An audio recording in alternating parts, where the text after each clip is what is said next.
Hujun and Dinue Magnaduk, hello all of my relatives and friends. Yrsa Anwatin Dijinikas, Gawabibikan and Kagnan Nunjaba, Makwanin Duden. My name is Yrsa Peterson. My family is originally Ojibwe from White Earth, and I am Bear Clan. In my journey as an ethnomusicologist and capacity as Assistant Program Coordinator for the University of Michigan Museum of Art, I welcome you to Debwewin Asanjigowin, or Truth Cache, a digital archive centered on Anishinaabe powwow practice. Inspired by Andrea Carlson's Future Cache exhibit, this project aligned itself with her vision of creating spaces and resources for future belonging in the present. This is a series of conversations with culture bearers from around the region centered on relationships with the drum, or Debwewin. It is from the drum that the name of this series stems. To Anishinaabe peoples, or the Three Fire Confederacy of Ojibwe, Odawa, and Bodowadmet peoples, the sound of the drum is the heartbeat of all things, and the truest sound. I invite you to join me in conversation with these amazing artists and leaders as they speak their truths.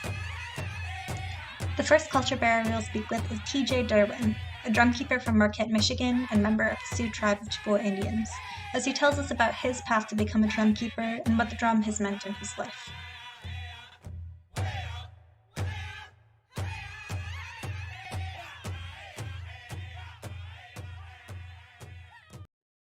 And people like, because it's always my thing is the one kind of teaching that I've got that I stick by is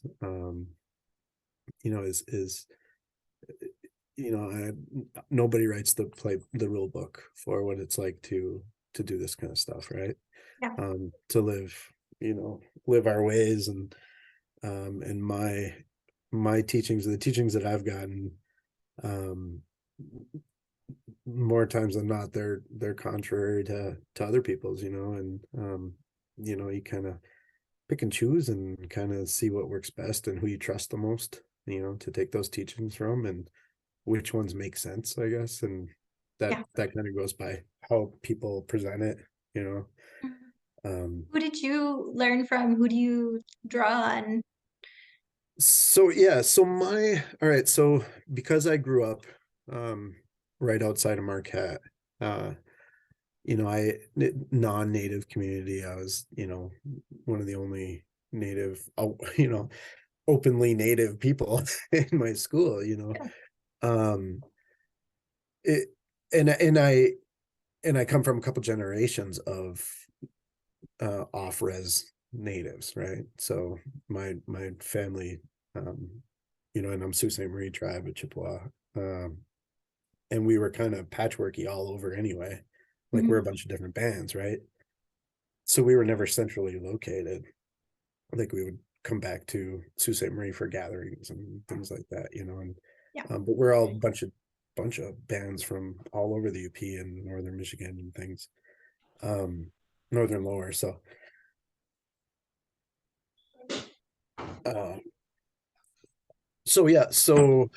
my family doesn't have a direct connection, I guess, to some of the bigger families or whatever on the res in Sault Ste. Marie, or any of the tribal communities. And it was kind of lost, it was part of the historical trauma, and boarding school eras and things like that, it was kind of lost. So I had to, so when I started, so I've been drumming for, I think this is 30 years now. I started like when I was about 13, and I started through the college, through Northern Michigan University. They had a presentation, like a drumming presentation. And my dad wasn't, he was always like the native he was native because he liked to to enact his treaty rights for hunting and fishing, but other than that, like, he didn't do much, and he told me, I can tell this or whatever. So he tells it better, but he was, he was a drinker and, partier and all that good stuff. And then when we went to this drum presentation thing, there was there's a group of, it was like one of the first, like before there was really like a Native American Student Association or anything like Yeah. that. It was just a group of Indian kids, students that got together and were hanging out informally, with like April Lindala and all those. Um, but there was a dude from Bay Mills. There's a couple dudes from Bay Mills, that went to school there, and they had drum before. And then Rodney Loonsfoot was a dude from, he's Baraga, KBIC member, and he was going to school there. But they were drumming, and at the end of it, they said, they said, this drum is open for anybody. You can come and sit with us, and we practice and hang out, whatever. And so I asked my dad, I was like, hey, can we start going to that? And my dad said, well, yeah, I'll bring you to it. And then my dad started going with me, and then that's when he stopped drinking. Wow. So yeah, so the drum helped him stop drinking, but that's who I kind of, that's who we started drumming with, was a group of guys from Northern, and they were intertribal, like from all over. Yeah. Um, and so the teachings that I got came from all over, mostly, Ojibwe, or Hmm. um, at least Three Fires peoples, Yeah. and that's where it started. And we would get together, every week or every 2 weeks to practice at people's houses. We didn't have any central location, Hmm. like I said, we were just a group of guys that didn't really have they were away from our homelands, right? Yeah. um, didn't have that connection, but some of them had teachings and stories and ways of doing things and songs from their childhoods and where they were Yeah. from. So that's where I kind of picked up a lot of my initial teachings. And then I went to school, when I went to college down in Grand Valley. um, I started singing with, um, it was cool, that kind of, being a drummer, and knowing some things.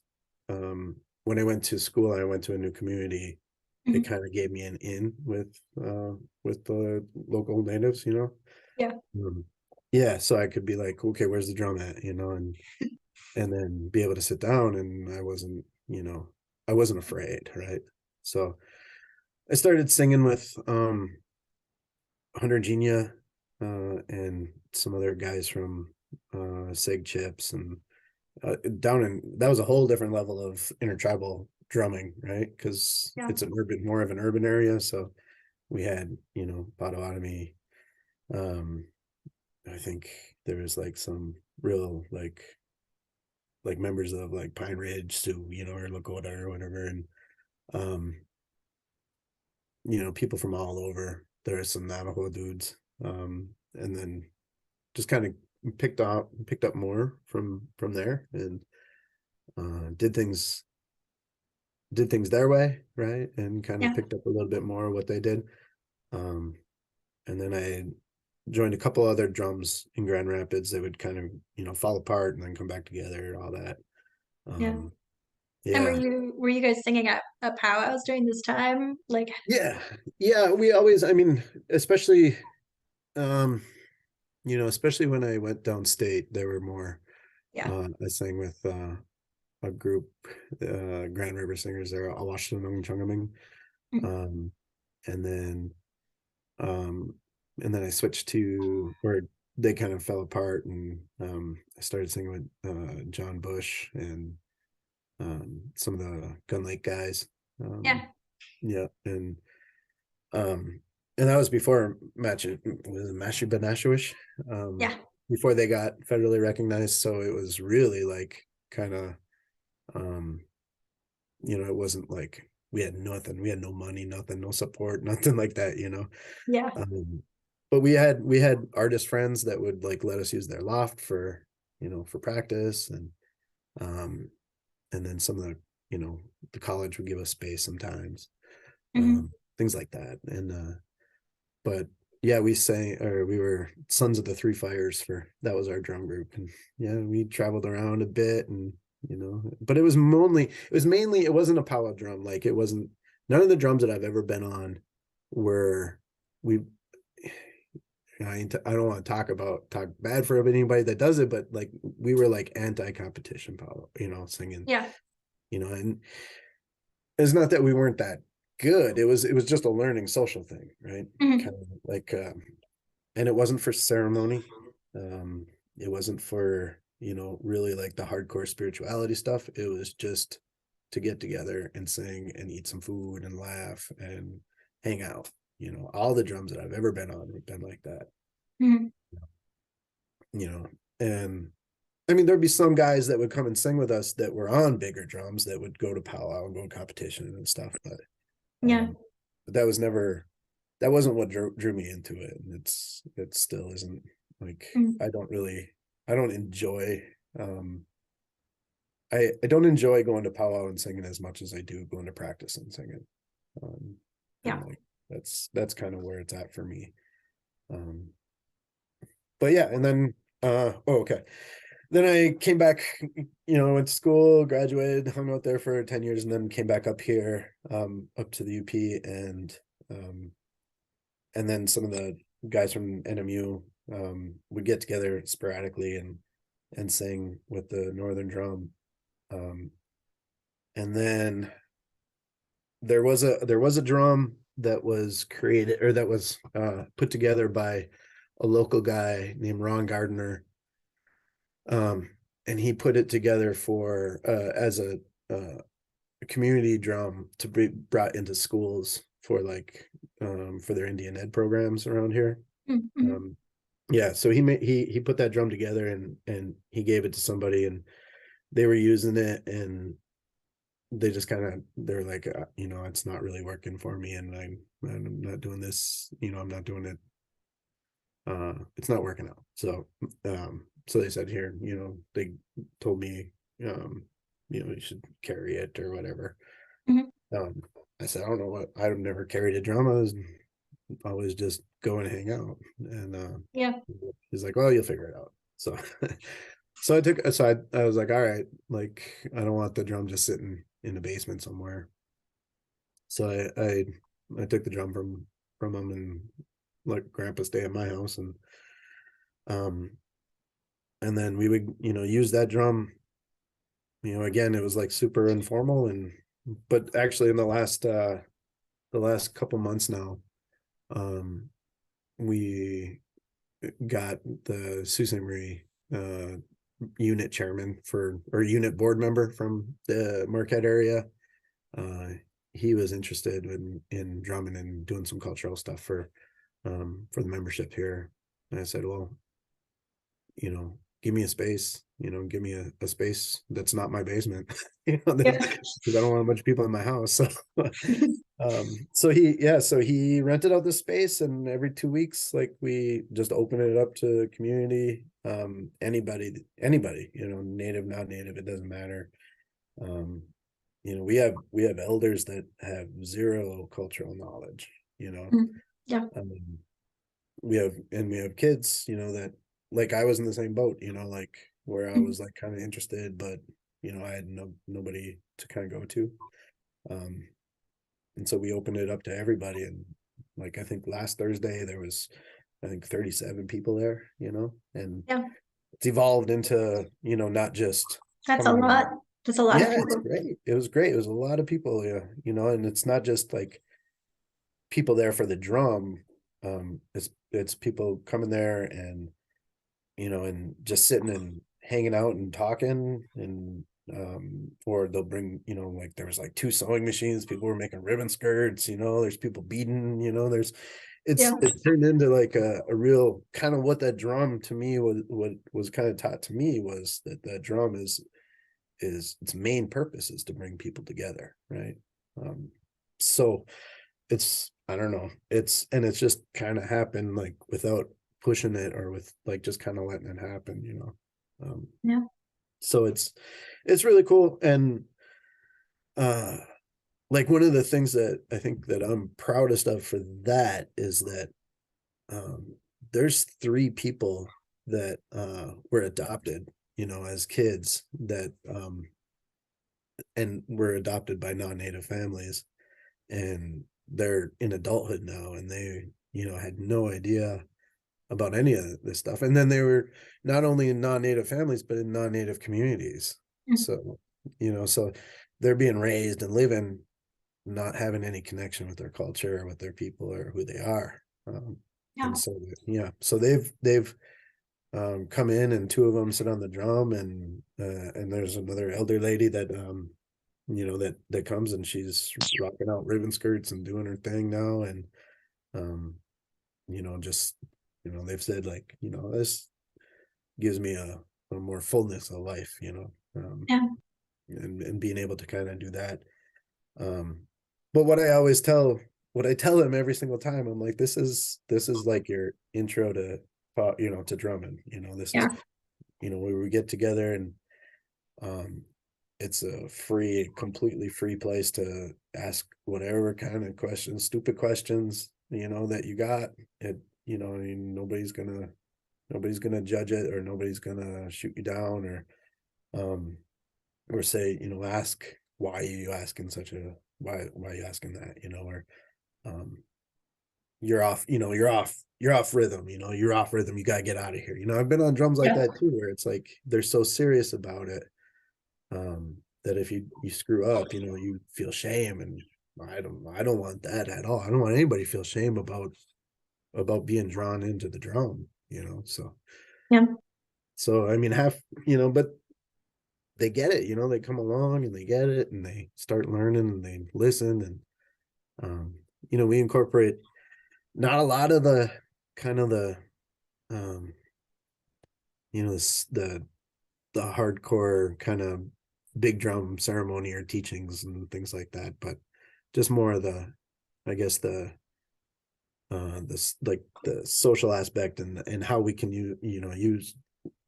use like some of the seven grandfathers teachings, and how those apply to our relationship with the drum, and how we treat our drum relates to how we treat other people, and what the drum gives us, and what we can give back to other people too. So and it kind of turns into, like, just like a sewing circle, like sit around and just kind of talk in circle or whatever, like it, but not labeling it as that, right? So you're there for the drum, but the drum brings out different things in people, and that's kind of where we're at now, and that's what I'm kind of liking the most about it. That's awesome. Yeah, it's super cool. I wish we would have been able to do this a few years ago, because I think I think with a lot of the students at Northern, it's hard. Sometimes it's hard to put yourself out there and sit with some people you don't know, so but I think everybody that's done has kind of gotten something out of it anyway. And but people, there's other people that have more knowledge or different teachings, or contradictory teachings than I got, and they'll come on the drum too. And they'll say, well, this is what I was told, but it's never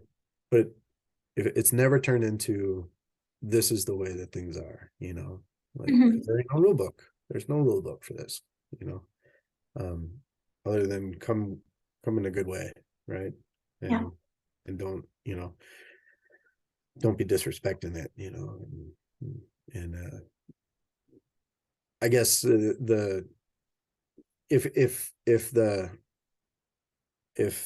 that drum, like, tells me something's not right here, then I, and I don't know, it's weird, but you can kind of feel it, and you can kind of know that, like, something's not right here.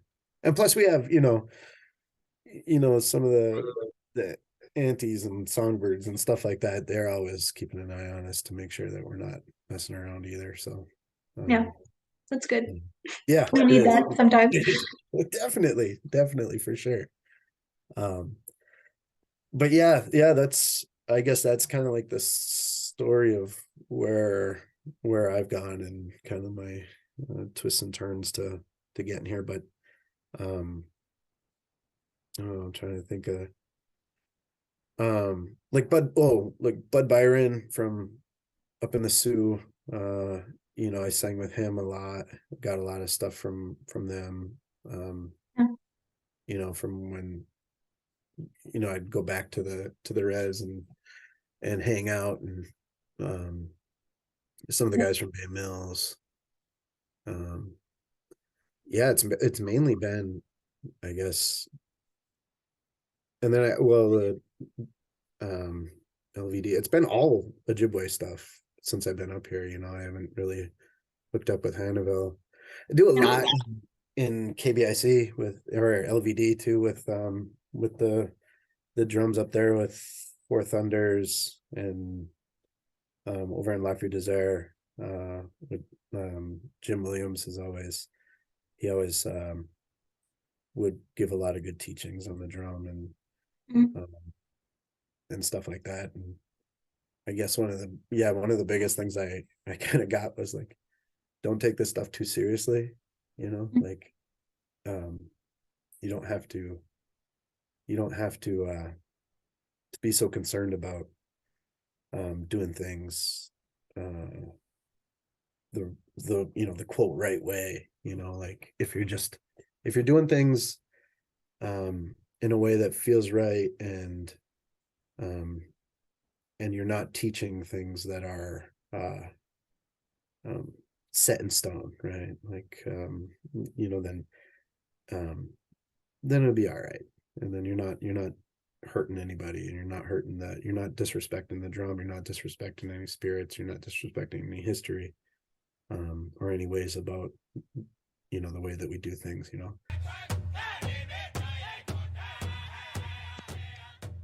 TJ's story shows the plurality and diversity of teachings around the drum. Again and again, he articulates that doing something in a good way is not the same as doing it the right way. To TJ, the drum brings people together and creates spaces of community and connection to culture.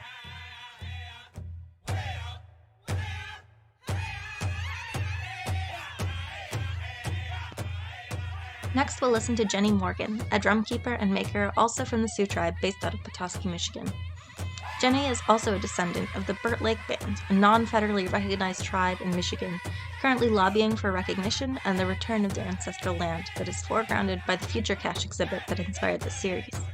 Jenny tells us about her practice as a drum keeper and also speaks to young people everywhere who want to reconnect with their culture.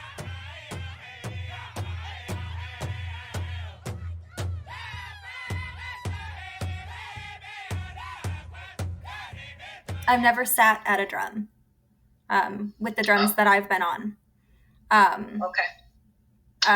For the drums that I was on, women are the keepers of the drum in a sense, the keepers of the teachings, but we're kept at a distance.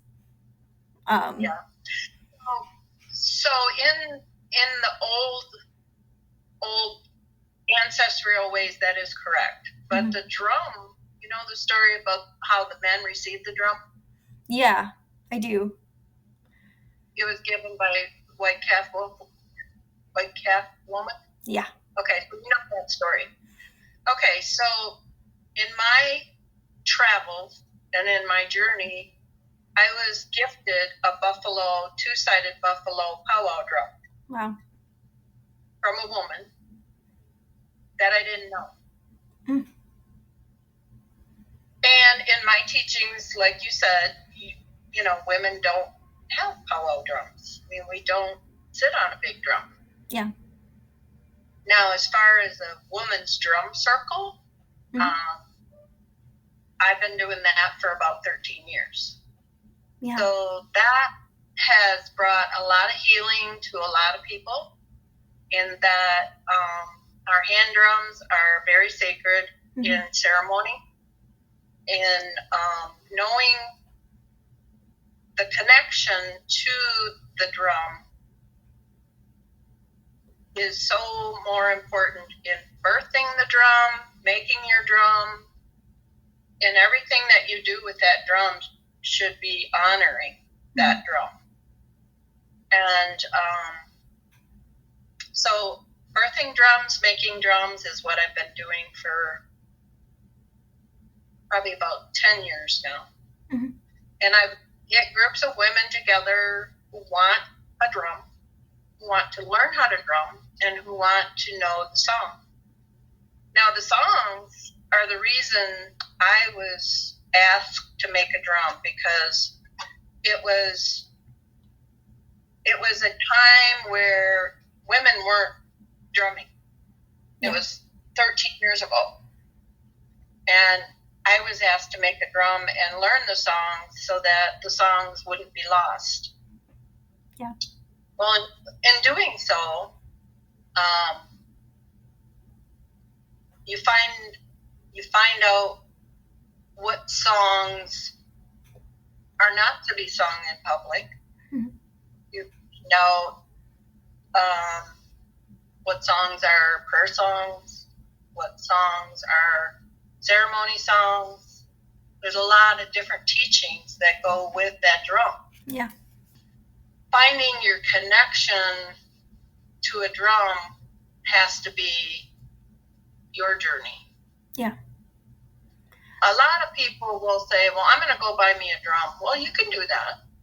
That's okay. And you can learn the songs, and you can be a part of whatever it is you're wanting that to come from that. Mm-hmm. So in doing that, it's a lot different than making your own drum. Yeah. And being connected to the spiritual side of that drum. So there's a lot of spirituality that comes with the drum. Now, the big powwow drum, the buffalo, two-sided buffalo drum, is probably the biggest drum I've ever seen. It's huge. There's a lot of songs that mean a lot of different things. If it's something you really feel connected to, just stay with it. And what I've taught, when I teach people, when they come with a new drum and they want to learn, a lot of times they come without a drum, and I give them a shaker. And they learn the songs with the shaker, and then they finally make their own drum. But what I've taught a lot of people, women, is that when you're learning these songs, don't try and learn the words. Mm. Listen to the rhythm, that heartbeat of the song, and learn that first, and then the words will come. But the other thing is, and I've had a lot of people say this, I don't know how to sing. Mm-hmm. And I always tell them, I don't want you to sing. I want you to use your voice. Yeah. So in doing that, they have found their voice. And now they don't shut up. Do we ever? Which is awesome, Yeah. Which is awesome. Then that takes a lot off of me, and I don't have to be the one to start the songs. Mm-hmm. But most generally, nobody wants to start a song unless the leader is like, you want to start this song? And they're like, not really. Yeah. I had one person ask me one time, well, where do you get your music from when you drum? Mm-hmm. And I'm like, come from here. Yeah. And he's like, well, how do you know? And I'm like, comes from here. And he's like, but isn't there a note that you start out with? Or, isn't there music written? Mm-hmm. I'm like, nope. Comes from here. Mm-hmm. And so he was pretty kind of flabbergasted, I guess, like, really? And so I'm like, that's just the way it is. And when I first began with drumming, learning the songs was not easy. Mm-hmm. That took a long time. And at that time, 13 years ago, it was like, oh, you don't write those down. Yeah. That's not to be written. And I'm like, well, if I was asked to come and teach these songs, I have to learn them first. Mm-hmm. And for me to do them, I have to write them down. So some of the songs that I have granted, are written down in a book that I have, Mm-hmm. but they're not just openly for the public or certain songs that are sang for certain reasons. Mm-hmm. And so that's the most important part to me about having a drumming, being a part of the circle, traditional ways in that we keep that tradition going. Now, I've spoke to some elders who are tribal leaders up in the UP, and they have themselves put things on a recording because they are fearful that things will be lost. Yeah. And they're older and they're not going to be here forever. Yeah. So they have to put things on video. And things are changing in our everyday world. I like to say I keep things traditional, and I try to very much in my own aspect of, I have my own thoughts as to the teachings I receive through medicine elders who are medicine people and the reasons they gave me for doing things the way they're supposed to be done. So with the drum, I gifted that big drum to a young man. He stood and cried. His father was a drum keeper, a powwow drum keeper. And he never knew, or his grandfather, I should say, but he never knew his grandfather. So for him, and he didn't know I was going to gift him this drum. Mm-hmm. But I went to, Joe Sorrell. Joe is a medicine man. He was at the Sioux tribe. He left and went to Mount Pleasant. Okay. Joe, I've had this drum for a long time, and as a woman's drum circle, we decided it would not be a powwow drum. It would be a ceremonial drum. Mm-hmm. And when I gifted that drum to the young man that I gifted it to, he knows that that's not a powwow drum. Mm-hmm. And that it is for ceremony and healing. Yeah.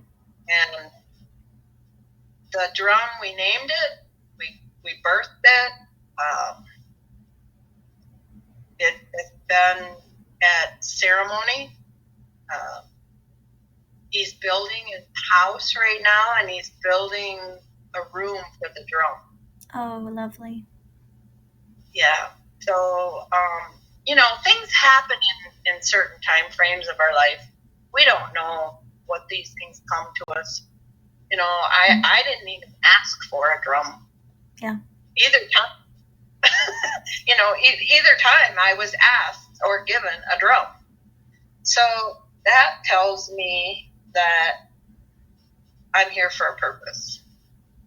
And I have had, I'm going to say 30 to 40 women come to me wanting to learn the drum in 13 years. So that's, I feel, is my purpose, to help these women find their connection, to find that spirituality, to find their healing in that drum. And for me, that's where I feel my healing came from.